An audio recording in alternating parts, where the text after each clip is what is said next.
These walnut boards are about to become a clock. When it's finished, most people will probably see a piece of art. Something handmade, with tiny human imperfections.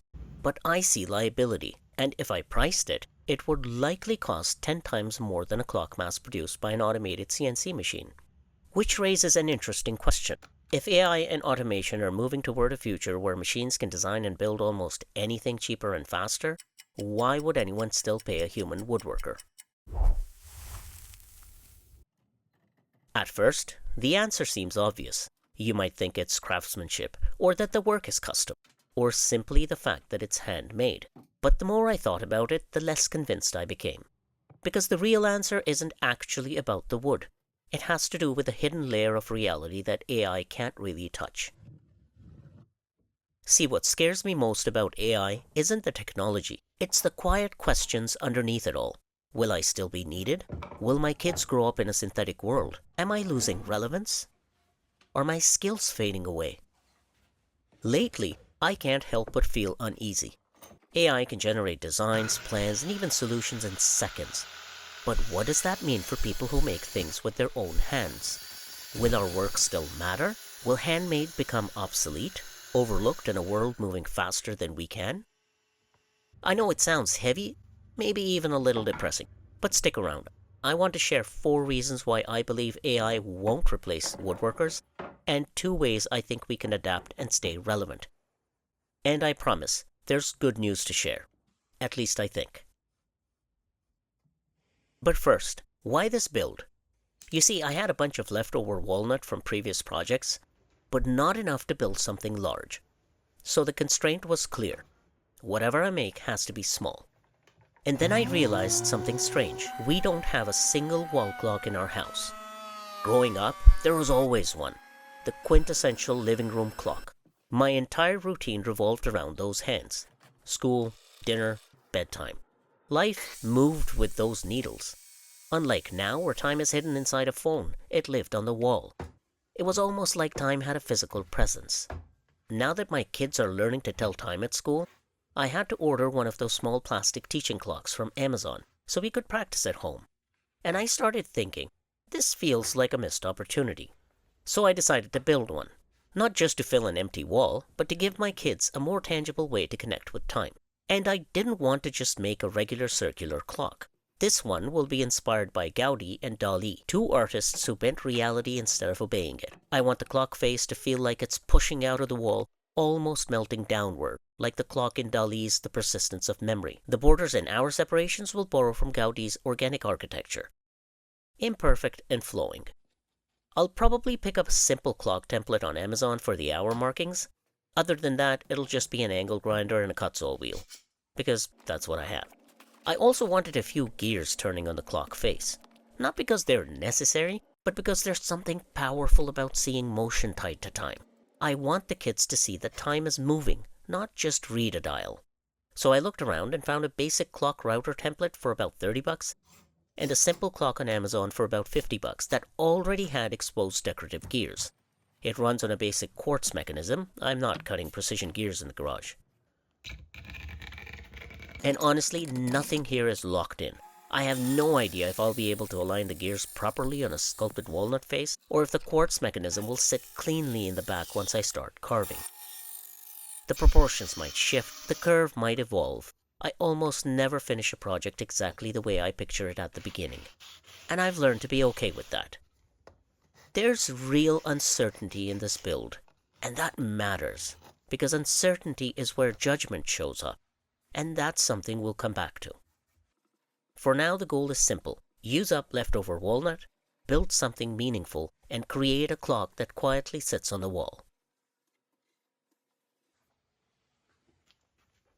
Now, let's shift gears a bit and talk about AI. As a CPA, I see its impacts everywhere: financial reporting, valuation, audit, forecasting. And it got me thinking about how it might affect woodworking. For the sake of this experiment, imagine it's 2085 and assume that AI has reached the point where it can make furniture perfectly. It can laser scan any shape, carve it in 3 dimensions, and produce joints tighter than anything we can cut by hand. Now imagine a client compares 2 offers. me, the local woodworker, at $10,000 for a bespoke piece I'll design, fit, and guarantee. But it may carry some of my imperfections. And some AI-based company quoting $5,000 for a similar-looking piece built almost perfect. Obviously, the client takes the cheap option. But when the piece arrives, it doesn't fit the slightly out-of-square opening. Or let's say a leg splits after a month, or the finish reacts to the room's humidity. Now what? The real question then becomes who absorbs the risk? The buyer, the seller, or someone in between? And who's trusted enough to promise to make it right? Because of that, I can imagine a few different paths this future might take. First, AI could become a pure commodity maker with thin warranties. Cheap furniture floods the market, returns are limited, and buyers accept more risk because the price is low. That could create a churn cycle of disposable pieces, more waste, more junk, and a growing repair culture. And even then, people may still end up calling a human woodworker to fix defects, make adjustments, or adapt pieces to their homes. We wouldn't disappear, we'd shift roles.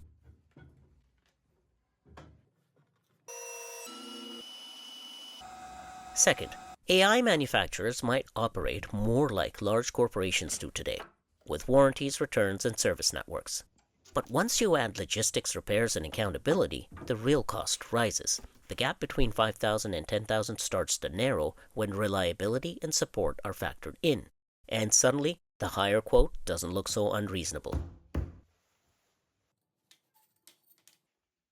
Third, AI may dominate standardized, mass-produced furniture while humans focus on custom, site-specific, high-trust work.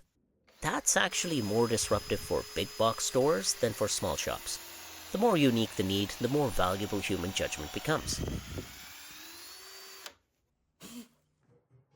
Fourth, a hybrid model could take hold. AI handles early design, modeling, and efficiency. Human shops handle the final fit, finishing, adjustments, and long-term responsibility. That's not far from today. The real risk is only if a woodworker limits themselves to selling plans or templates, because that's the part AI can replicate most easily. And fifth, regulation will likely step in. Consumer law will demand warranties, liabilities, and standards. And once accountability enters the picture, costs rise and humans re-enter the equation. Look at all these scenarios and a pattern emerges. The role of a woodworker remains as is or changes, but it doesn't disappear. Which brings me back to the question, if AI can eventually make perfect furniture, what are we actually selling? And please let me know what you think. I will be grateful. I believe it is the following 4 qualities AI struggles to replace, and 2 moves woodworkers can make to stay relevant. To make this easier to understand, I'll use Rolex as an analogy. No, they haven't paid me, there's no sponsorship, I don't even own one. It's just a useful example for thinking about trust, positioning, and long-term value.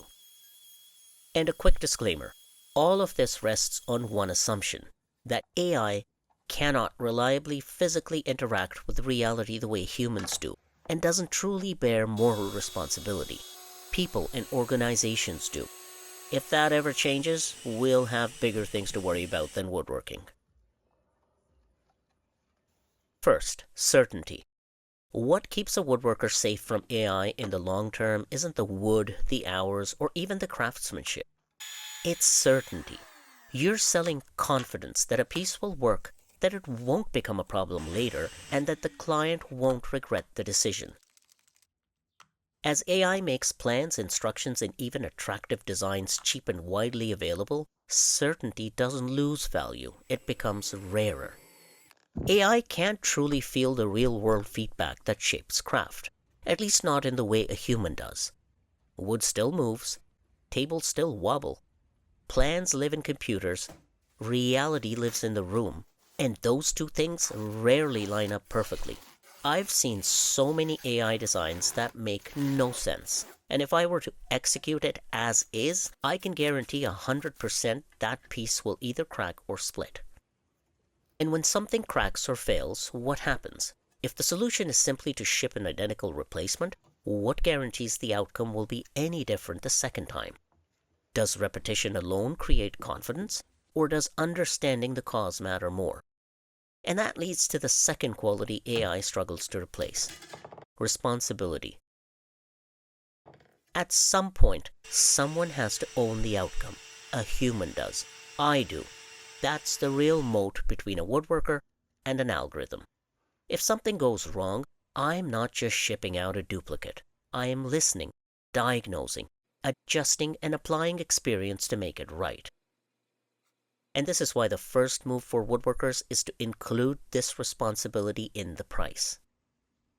See, many makers today underprice their work because they think like builders.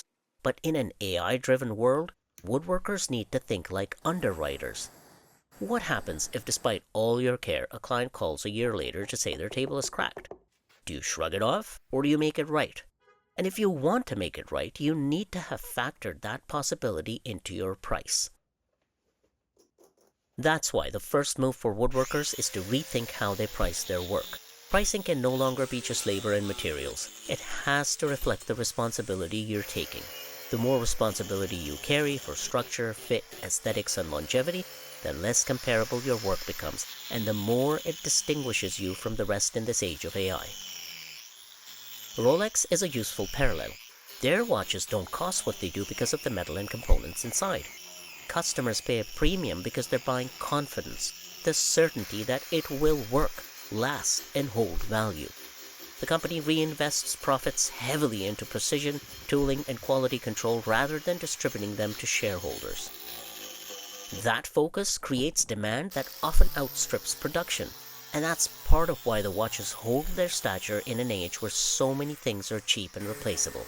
In the shop, every hour you spend refining joinery, testing finishes, and perfecting technique is the same kind of reinvestment. You're not selling furniture, you're selling confidence that it will last and function for decades. The third quality AI struggles to replace is depth. What I mean is, AI thrives on scale. It can generate hundreds of design variations, drawings, and documents in seconds. It multiplies options effortlessly, but craft doesn't work that way. Craft favors depth. A small shop that chooses clients carefully, builds fewer pieces, charges correctly, and becomes known as the person you call when it really matters builds something algorithms can't mass produce. Trust earned over time. So the second move for woodworkers is simple. Go deeper, not wider. Take on fewer projects, focus more intensely on quality, solve real, specific problems instead of chasing volume. In a world optimized for scale, depth becomes a competitive advantage.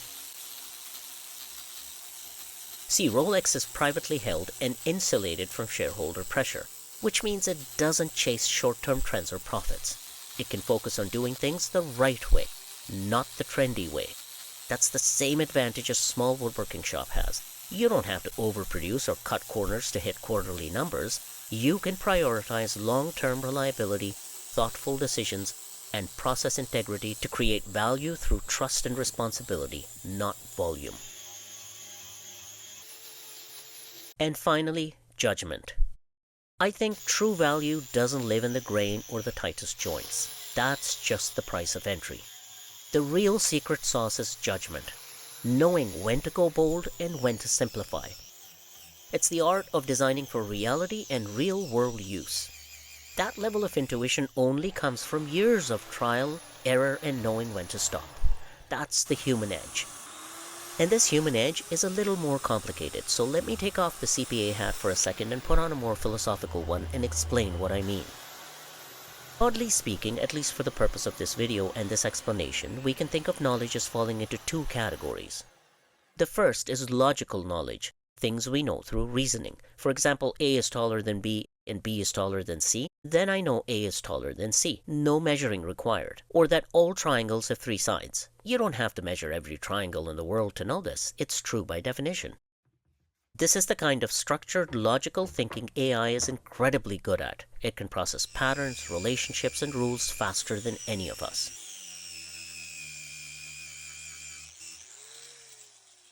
The second kind is empirical knowledge, things we learn through the senses and real-world interaction. It's knowing the wood is not milled because you can observe it and feel it. It's noticing how a board behaves when you cut into it. It's understanding over time how materials react, how people use things, and where problems tend to show up. All of natural science is built on this kind of knowledge: observation, testing, and learning from the real world. And sure, AI can even approximate experience-based knowledge when trained on enormous datasets provided by humans and paired with sensors. But those approximations will be based on our data, our observations, and our experience.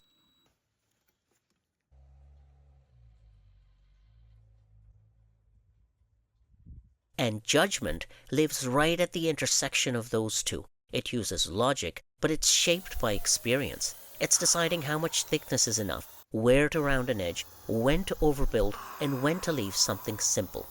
Those decisions aren't just calculations. They're informed by years of small observations, mistakes, and adjustments.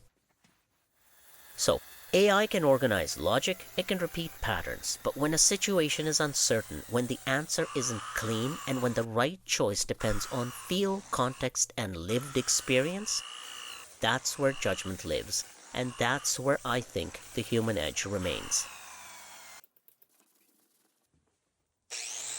Even in my hypothetical 2085, where a machine can carve perfectly in 3 dimensions, scan any custom shape, and produce flawless joinery, I still think that until a human actually builds it first and tells the machine what matters, what to prioritize, what trade-offs to make, the machine can't really execute the build in a meaningful way. And I actually tried testing this idea. I asked ChatGPT how it thinks the pyramids were built. And what you get back isn't some new breakthrough explanation, it's just a collection of theories that humans have already proposed. Which makes me skeptical that an algorithm could suddenly invent something like a Maloof joint on its own, or develop the kind of intuition that comes from years of working with material. Because some things aren't just patterns or data, they come from experience, judgment, and being human. So, what do you think? It looks great, but I think the contours in these channels could be deeper. Yeah, it could be deeper. Yeah, it could be deeper. Wow. So in my view, even in a world shaped heavily by AI, people won't stop valuing real tangible things. Brands like Rolex are proof of that. Plus, as long as I can remember, handmade has always carried a certain prestige, a sense of inherent quality, intention, and a price that reflects both. So I don't see this as completely uncharted territory. Craft has survived industrialization, mass production, and globalization, and it held its ground each time. What I feel may change is not the existence of demand, but the filter. What I mean is that people could become far more selective about what's truly worth paying for, and that raises the bar in a good way. So in my opinion, if you build pieces that earn trust, reduce future regret, and carry responsibility, you're not just safe, you're rare.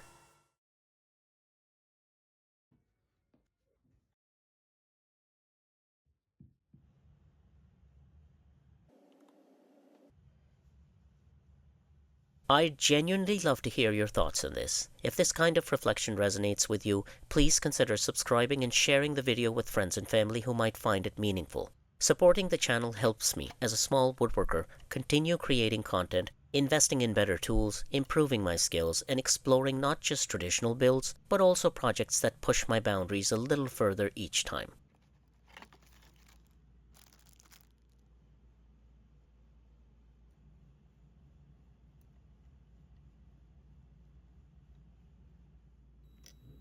At the start of this video, I said this clock might look like art, but to me it looked like a liability. And now it makes sense. The moment a craftsperson puts their name on an object, they take responsibility for it. How it hangs, how it lasts, whether someone regrets trusting them. AI can generate designs, optimize plans, produce instructions, but responsibility doesn't live in the design.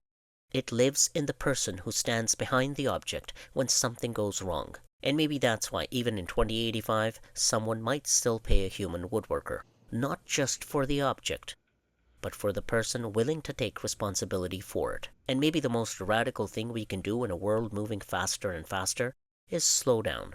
choose carefully, and make something that actually matters.